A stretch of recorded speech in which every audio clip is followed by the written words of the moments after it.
ქრისტეს მიერ საყვარელნო, მამანო, დედანო, ძმანო და დანო, დღეს ჩვენ ვისაუბრებთ უდრტვინველობისა და სასოების შესახებ.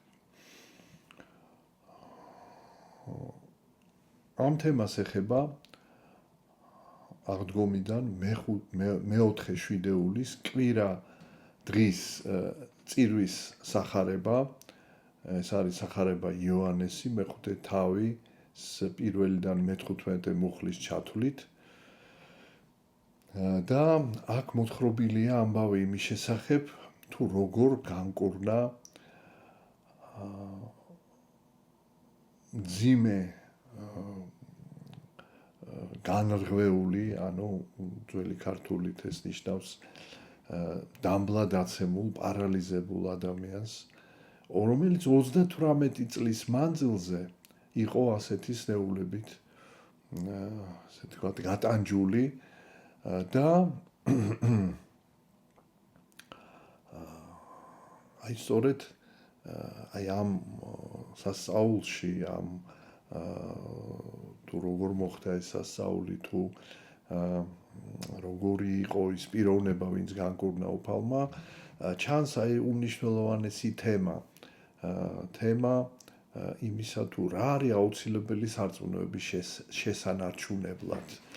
აი ჩვენ აღდგომიდან მეორე კვირა, ეს იყო თომას კვირა, სადაც იყო საუბარი იმაზე, რომ რწმენაში ეჭვი არ უნდა შეგვეპაროს, მაგრამ და აი სწორედ ეს მცირედ მორწმუნეობა არის მთავარი, ესე ვთქვათ, ცოდვა, რომელზეც დგას სხვადასხვა სათნოება. მაგრამ რასაკვირველია, შეიძლება ადამიანი რწმენაში არ შეირყეს, მაგრამ მას აუცილებლად სჭირდება რწმენის შესაბამისი საქმენი, რადგანაც იაკობ მოციქული ამბობს, რომ რწმენა საქმეთა გარეშე მკვდარი, ანუ ნაყოფი არა აქვს. და აი პირველი და მთავარი საქმე, რომელზედაც მიგვითითა ეკლესიამ, ეს არის სწორედ რწმენის საქმე, პირველი მთავარი არის სიყვარული და ამიტომ აღდგომიდან უკვე მესამე შვიდეულის კვირა დღე, ეს იყო მენელსაცხებლე დედათა კვირა, სადაც ნაჩვენები იყო ერთგულების, თავგანწირული სიყვარულის მაგალითი. და აი ახლა კიდევ ერთი საქმე, რომელიც აუცილებელია იმისათვის, რომ რწმენას კონდეს ნაყოფი. რა არის ეს საქმე? ეს არის უდრტვინველობა და სასოება.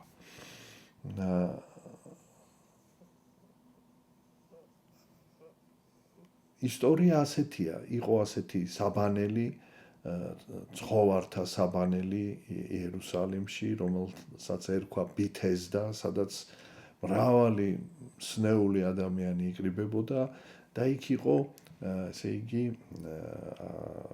მოლოდინი იმისა, რომ დროდადრო ანგელოზი ამღვრევდა წყალს და ვინც იქ მყოფი სნეული ადამიანებიდან პირველი შევიდოდა წყლის ამღვრევის ჟამს, ის ინკურნებოდა. და აი ამ ადგილას მიბრძანდება მაცხოვარი და ხედავს, რომ არის ერთი მძიმე, ასე ვთქვათ, ავანტყოფი, უფალმა იცის მისი რასაკვირველია, ყოველი ადამიანის ისტორია უფალმა იცის და იცის, რომ ეს არის ადამიანი, რომელიც 38 წლის მანძილზე არის პარალიზებული, დამბლადაცემული, განრღვეული და ხედავს, რომ ისე იგი მას უჭირს სიარული, ბუნებრივია, მისთვის თითქმის შეუძლებელია, რომ ვინმეს დაასწროს და წყალში შევიდეს. მაგრამ მიუხედავად ამისა, იგი აი ამ საბანელთან მუდამ არის. და აი მაცხოვარი ხედავს აი ამ საოცარ სარწმუნოებას. და როდესაც მიდის მასთან, ეკითხება მას, რომ სურს რომ განიკურნო და სურს, მაგრამ არ ამყავს არავინ გვერდში ადამიანი, რომ დამეხმაროს მიმიყვანოს წყალთან, როცა წყალი აღიმღრევა, რომ შევიდე წყალში და განვიკურნო. აი ამ ადამიანში მაცხოვარმა დაინახა საოცარი უდრტვინველობა, რომ იგი მიუხედავად ასეთი ხანგრძლივი და მძიმე სნეულებისა არ გამოხატავდა არც ღმერთის მიმართ, არც ადამიანების მიმართ ასე ვთქვათ უკმაყოფილებას და სამდურავს რაც თავარია ბედის გამო სამდურავი ფაქტიურად ღვთისადმი სამდურავია არ გამოხატავდა, არამედ ასე ითმენდა და რა იყო მისი მოთმინების საფუძველი? მოთმინების საფუძველი იყო სასოება იმისა, რომ მოხდებოდა რაღაც სასწაული, ან ადამიანი გამოჩნდებოდა, ან ღვთის განგებით ის მიასწრებდა და განიკურნებოდა და ასე იცდიდა ეს ადამიანი 38 წელი და ელოდა თავის განკურნებას. და ის სწორედ ეს უდრტვინველობა არის საქმე სარწმუნოებისა და ამავე დროს რასაკვირველია უდრტვინველობის საფუძველი თავისთავად არის სასოება. სასოება, ანუ მოლოდინი, კეთილი, ასეთი დასასრულისა, რომ აი ბოლოს და ბოლოს მაინც ადამიანის ეს იმედი გამართლდება, რომ ღმერთი შეიწყალებს მას. და კიდევ ერთი რამეა, უდრტვინველობის საფუძველი გარდა სასოებისა არის ასევე მიღება ამ ტანჯვისა. შეუძლებელია ადამიანმა მიიღოს ტანჯვა, თუ იგი არ ხედავს ამ ტანჯვაში მიზეზს თავისი ცოდვებისას. ანუ ტანჯვის მიზეზი არის მისი ცოდვები. და როდესაც ადამიანს აქვს განცდა თვის და ცოდვათა, იგი ამ ტანჯვას ღებულობს როგორც დამსახურებულ სასჯელს და არა უბრალოდ სასჯელს, არამედ საშუალებას, რომ ამ ტანჯვით, როგორც მწარე წამლით, მან თავისი სული განწმინდოს, ცოდვებისაგან განთავისუფლდეს. და აი ამ ასეთი ხედვა ტანჯვის მიმართ ეს არის სწორედ ქრისტიანული ხედვა. უფალი შემთხვევით არავის არაფერს არ მოუტანს რაიმე ტკივილს, რაიმე ტანჯვას. უფალი უშვებს მხოლოდ და მხოლოდ იმისთვის, რომ ადამიანმა ამ ტანჯვის მიღებით, ტანჯვის დათმენით სული განიწმინდოს, ცოდვებისაგან განთავისუფლდეს. აი ამისთვის გვიგზავნის და თუ ჩვენ ამ თვალით ვხედავთ, ჩვენ ამ ტანჯვაში ვხედავთ ნუგეშს იმისას, რომ ეს ტანჯვა განწმენს ჩვენ სულს და განთავისუფლებს იმ სნეულებისაგან, რომელიც არის სულისათვის სასიკვდინე, რომელიც ხელს უშლის სულს, რომ ის დამკვიდრდეს სასუფეველში და რომელსაც აი სნეულება, რომელსაც მიყავს ადამიანი მარადიულ ტანჯვაში. ანუ მარადიული მცირე ტანჯვით ადამიანი თავისუფლდება მარადიული ტანჯვისაგან. აი ეს არის ქრისტიანული ხედვა და ამიტომ არათუ არ დრტვინავს ადამიანი, არამედ ამას ღებულობს ერთის მხრივ მოთმინებით, მაგრამ მეორეს მხრივ მადლიერებით, იმ შეგნებით, რომ ეს არის ეს დროებითი ტანჯვა არის მარადიული ტანჯვისაგან განთავისუფლების საშუალება. და აი ეს არის მთავარი არსია ამ სახარებისა, რომ ჩვენ თუ გვინდა რომ ჭეშმარიტი სარწმუნოება შევინარჩუნოთ, გარდა იმისა, რომ არ გვეპარება ეჭვი ღვთისა და მისი სწავლების ასე ვთქვათ მიმართ არავითარი ეჭვი არ გაგვაჩნია, ყარათა ვართ, ჩვენ გვჭირდება, როგორც უკვე ვთქვით, პირველ რიგში სიყვარული, ანუ მზაობა, რომ სიცოცხლეც კი გავწიროთ ჩვენი უფლისათვის, ჩვენი მოყვასისათვის და ჩვენ გვჭირდება კიდევ მზაობა. ესეც გარკვეული თავგანწირვაა ისევე ღვთისათვის, მოყვასისათვის, რომ ჩვენ ტანჯვას ვღებულობთ უდრტვინველად, მადლიერებით. ესეც და აი სწორედ ეს შეგნება ამისა ერთის მხრივ, რომ ჩვენ მიდის ჩვენი სულიერი განწმენდა, აი ეს გვათმენინებს ამას და მეორეს მხრივ მოლოდინი იმისა, რომ რახან უფალი გვიგზავნის აი ამ განწმენდის საშუალებას, ამ მწარე წამალს, რომ ამ ტანჯვის დათმენის შემდეგ უფალი აუცილებლად შვებასაც მოგვანიჭებს, არა მარტო ამ მიწიერი ტანჯვისაგან, არამედ რაც მთავარია სულიერი, მარადიული ტანჯვისაგან გაგვანთავისუფლებს და რომლის, ესე იგი, ეს განცდა ამ ტანჯვისა სულიერი ტანჯვაა და აქვე განიცდება, აქვე ადამიანი დამძიმებული ცოდვებით მრავალმწუხარებაშია, მრავალი რამ, როგორც სულიერ, ისე ხორციელ ცხოვრებაში მას რთულად ეძლევა საქმიანობა, ურთიერთობები, ყველაფერში რაღაც დაბრკოლება აქვს და აი უკვე სულიერად განწმენდილი ადამიანია ესეთი მძიმე ტანჯვის შედეგად ახლიდან იბადება და უკვე მისთვის სასუფეველი აქ იწყება. ამიტომ ტანჯვის დათმენა მადლიერებით და სასოებით ეს არის საქმე სარწმუნოებისა და ნაყოფი გვექნება სარწმუნოების ნაყოფი გვექნება, ეს ნაყოფი გახლავთ